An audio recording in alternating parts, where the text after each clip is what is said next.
ॐ दिव्यराजसेव्यमान पावनाङ्घ्रि पङ्कजं व्यालयज्ञसूत्रमिन्दुशेखरं कृपाकरं नारदादियोगिवृन्दवन्दितं दिगम्बरं काशिकापुराधिनाथ कालभैरवं भजे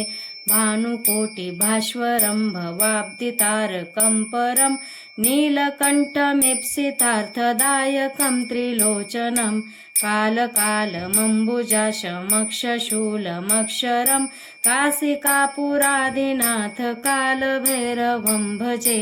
शूलटङ्कपाशदण्डपाणिमादिकारणं श्यामकायमादिदेवमक्षरं निरामयम् भीमविक्रमं प्रभु विचित्रताण्डवं प्रियं काशिकापुरादिनाथ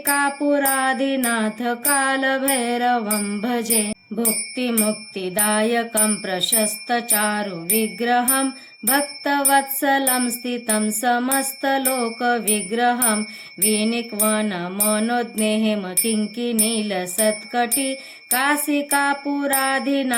कालभैरवं भजे धर्मसेतुपालकम् अधर्ममार्गनाशकं कर्मपाशमोचकं सुशर्मदायकं विभुं स्वर्णवर्णशेषपाशशोभिताङ्गमण्डलं काशिकापुरादिनाथ कालभैरवं भजे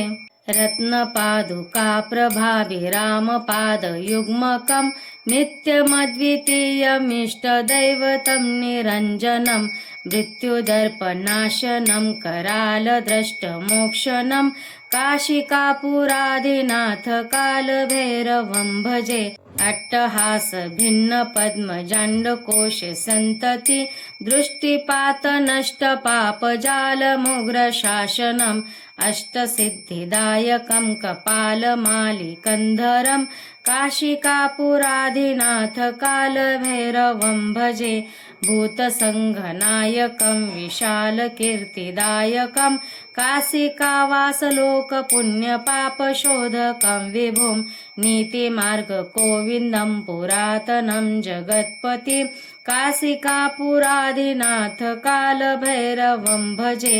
कालभैरवाष्टकं पठन्ति ये मनोहरं ज्ञानमुक्तिसाधनं विचित्रपुण्यवर्धनं शोकमोहदैन्यलोभकोपतापनाशनं ते प्रयान्ति कालभैरवाङ्घ्रिसन्निधिं ध्रुवम्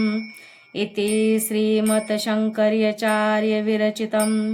कालभैरवाष्टकं सम्पूर्णम्।